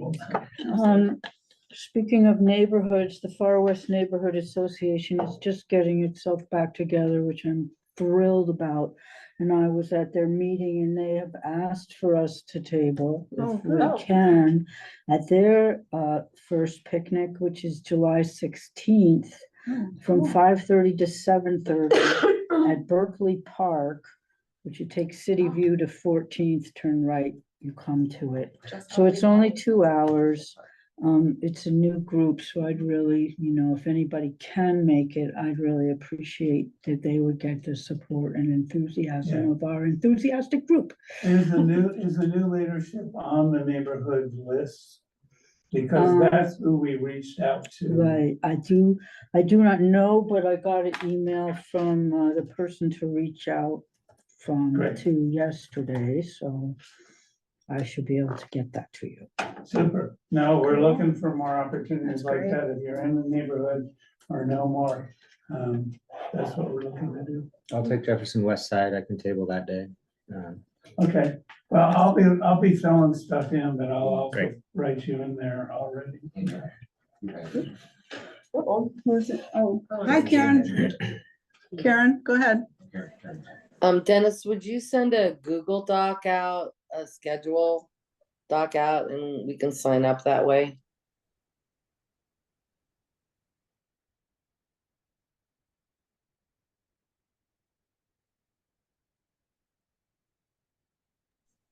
Did we lose them? I don't know. I'm in your boat too. Hello? I think I'm like a bad luck charm tonight. Anyway. I don't know. That was weird. I can see Danielle and Ian. Our thing got unplugged. Oh, your thing. You de-owl. The owl yes, we've been de-owled. We're owled again. Okay, I'll do more follow-up people with, specific schedules. Laura's not around, but she has in the past said she was willing to do it if she was available, so I think it's. Did you hear my question? I don't think we did. No. You want to try again? Dennis, could you send out a Google Doc with a Google scheduling doc and we could schedule it that way? Because I couldn't hear all your dates and. No, I was just, doing that as an informational piece, and we'll do some scheduling from that list. But I needed to know who was willing and able to be tablers. To at least get the request, so. Yeah. Perhaps you could send, if you've got them all together, you could send to the whole commission, here are the dates. Mhm. If you're interested, raise your hand that way, because then we know all the dates and we can say, great. Yeah. Okay. It would be great to get 1 to 2 commissioners per event. Two at least, I think two. Right. Yeah, we Two- want two at least, plus. at least Two. pairs and, you Yeah. know, we're pretty easily, because I'm planning to be there for most of it. So. And it depends on, like, on some of them, if like Southeast last time went on for a few hours, and if you want to be there that long, you might need 2 shifts of people or Yeah. something. That's what I'm thinking. Okay. Is that enough for the moment? That's all we need for now. Great. Great. Thank Thank you. you, Team Dennis. and the request will be coming your way. All right. And there are several neighborhoods that have no representation on the council too, so. On the council. Right. I'm sorry, on this In commission. this commission, That's what I yeah, meant, that's yeah. sure. Right. That's And I for sure. did an email outreach to all the neighborhood association co-chairs and stuff.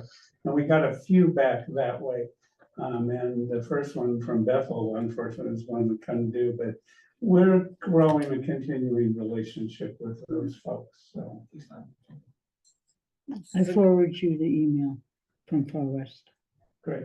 This is a good start, and we can then keep working down the list and see, go to the others. Okay, moving on to action item number 7, or item number 7, action item elections for chair and vice chair. So last meeting, I did watch, wasn't here, but I did watch the recording, and y'all got some nominations, which is great. So we have a nomination for Devin Mann for chair. I think she's the only nominee at this point. So do we ask if there are other nominations, or just ask to vote on that, or? It's too late to add new nominees. Okay. Yeah, we decided that we were gonna change that from being able to nominate at the time. Okay, yeah, I wasn't sure I was tracking the whole thing, so, okay. So then we have a nomination for Devin Mann for chair. All those in favor, you don't need another motion, or do we? No, No, we do not. okay, all those in favor?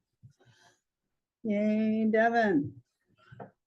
Thanks, All right, Devin. thank you, Devin. And Devin didn't even abstain. That's a good. Don't- sign. Hey, no. Enthusiastically at her. Don't thank me yet. So as of the last meeting, we had 2 nominees for vice chair. Devin, how are we doing on that? Well, I mean, we still have 2 nominees for vice chair. Although I did speak with Chris today, and his schedule has been insane. And he was not able to make the meeting tonight.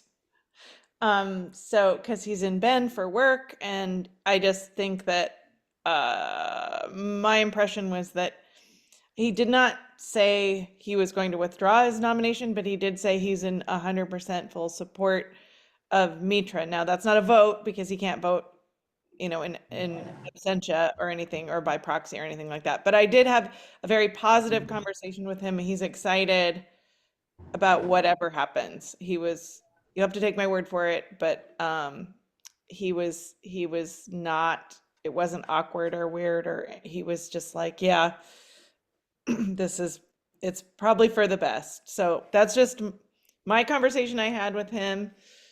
I'm not embellishing. It was very positive. He's excited to be on the commission. He's excited to potentially step up as vice chair next year. I mean, it's just it goes by really quickly. So I think he might have more time. And he's still super enthusiastic. He'd he has a lot of ideas, and he just needs to find a venue a way to share them. So he still wants to be heavily involved. I hope that helps a little. All right. Okay. So we have a nomination for Mitra. Well, and we have, I guess we should vote on Mitra. All those in favor of Mitra as the vice chair? We got it. You can vote, Mitra, it's okay. Let's say, yeah. All right. All those in favor. And thank you to you, and thank you to Chris as well for being willing and able, and perhaps stepping up next year. It's been really fantastic working with Devin this year. It's been fun being chair. I'm happy to hand it over. But it is very nice to have someone stepping up in line and learning as you go. It really helps the transition a lot. And so that would work out great if that were to happen. I just add quickly that we can lean on Chris for chairing the committee. right? There you go. I think Yeah. that's a good Please. plan. Yes. Leadership development, right? That's a good plan. And I'd like to thank Jan as well, because it was, I totally reciprocate the feelings. It was really fun working with her and working with Danielle a lot, and like sitting in a room where, there's three of us and literally like three, pretty much, it could be three generations of women working on sustainability issues in one room. And then Lily joined. I'm like, oh my God, it's like four generations. It's just very, It's really short generations, but. well, depends what era you live in. Potentially, it could be, you know what I'm saying? Like, it just was really a neat aspect of it for me, is like working with different people with different backgrounds, and just that broad spectrum of where we are in our lives. So I appreciate that. I appreciate you so much, Jan. Oh, thank you. You too. It's been awesome, really. Very good. Oh,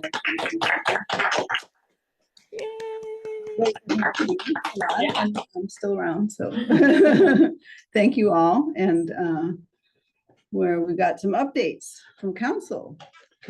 Not too much. We talked about trees this afternoon, which was always fascinating and happy. It's online. We had a fire drill in the middle of it, so I had to leave because the mayor, the manager, and I were all at the new city hall where the fire drill was. So we went outside and met at the flagpole like we were supposed to do. And when I came back in, that subject was over. And we were talking about Franklin Boulevard and the improvements there. Some of which, such as roundabouts, which keep the cars moving, less pollution, less car use, and more MX for less car use, will have some effects on climate and our sustainability work. Would have to cut down some trees in the middle, but they'd be planting a lot more on the sides. It would make a welcoming and usable entrance to the city and the U of O. So it's pretty exciting. Of course, there's some people who are having some difficulties, and we'll work on those. Coming up, we're not doing much climate until Danielle and Ian come, and that we're really looking forward to that. We'll see you in September. Have a great summer. Yeah, staff updates. Well, commission related. So Aaron Tonys is leaving the commission. I wasn't sure if everyone knew that, but I met with him and he had a good experience. He's just really busy, and so it didn't quite make sense to stay. So that's the Zelenka seat. So Zelenka will have to reappoint. We're working with the CMO on that. But City Council did vote to appoint a new commissioner for the commission. So John Fisher, I just found out today, he'll be joining. That's for one of the at-large seats. John Fisher, the former weatherman? Yes. Oh, fascinating. His I don't- one He's a topic when we character. interviewed him was, if there's someone younger who would like to be on the commission, please approve them. But he was the only one who had enough votes to get an interview, so we went with them. He's a very interesting man, and yeah, he's been like a lead gardener and does gardening workshops at the county fair every year now, and he's just a very interesting person. So he's joining starting in July. Is And Zelenka's seat citywide or ward? Ward, Yeah, but okay. it's appointed by a counselor in each ward, but the person doesn't have to be from the Doesn't have to ward. reside in that ward. Hey, Danielle, can you get his email to Dennis so we could try to loop him in on maybe some? Give John Fisher as a public face. yeah, as he soon as doesn't possible. start till July 1st, but yeah, I guess that's only in like 2 weeks. Yeah. Right. He could table. He But could I mean, Person tabling. tabling, fresh blood. Alexi did it right out the gate. He could do it too. Your first action. Yeah, and other than that, I hope you guys all tune in on July 10th and July 17th. Those are really big. Like, we've been working towards these deadlines for like the last year and a half, so it'd be great for you guys. I hope you guys watch it. And other than that, yeah, On the we'll be, 8th if you're interested. and the 8th, yeah. And we'll be reconvening in September for the retreat. So Yeah. that's about it. Thanks for a great year. Thank you, guys. And look at that, 5 minutes early. Anything else from other commissioners? Anybody? Very impressive. Oh, Have sorry, anything I to cut say? off early. Okay. Are there Oh. constraints or guidelines around emailing commission members about relevant topics during the summer? Like, obviously, I don't want to spam you all, but if something comes up that is worth mentioning. I think we can share information, right? It's just, you can't make any, no decision making, no debating about a position Sure, or sure. anything like that, but just I think information info share. share is fine. Yeah, yeah. Okay. I think it's been a And we really, just might have to be, if there are meetings that happen with like this group of tablers or whatever, we might just have to be conscious if there's ever a quorum or something, but are you envisioning Right. there being like meetings? no. No, if we do, it would be Yeah, a email. refinement of the committee doing some Okay, tweaking of, what's shared. And a quorum But- is 7, I can't imagine we would ever Yeah. have that many Can people. you do the survey? The waste. We talked about that as Yeah. one of the Yeah. things Okay. to have on the table. But yes, that'd be great. I like that. Well, I think it's been a really great year. It feels like it's gone really fast. There's just a lot to do, but I feels, I'm happy with what all the committees accomplished, with what everybody did. It's pretty cool. Thanks to you guys. What a year you've had, huh? So, yeah. Yeah, absolutely. Yeah, Lily. I just wanted to thank you all, since I think this has been a really educational year. I think I've learned a lot just from listening to the presentations and asking questions occasionally. So, yeah. Thank you. We're so happy to have you with us. It's really good. I'm glad you get to stick around. Like I said, I'm glad you're not graduating. All right. Cool. Thank you, everyone. Thank you, Emily. Thank you. Yeah. okay. Thanks, Will you- everybody. Retreat, will you? Thanks, Devin. Yeah, Oh, you will? I don't end until the end of this, till January. Okay, So okay. we won't have a new person till January. All right. We won't know And- what they're doing. And the date of the retreat is planned, maybe not the hours exactly yet, right? The date is the third Wednesday in Okay. September. Probably like. So put we that talked on about your maybe starting at calendar. 5. Timeframe might be longer. Yeah, right.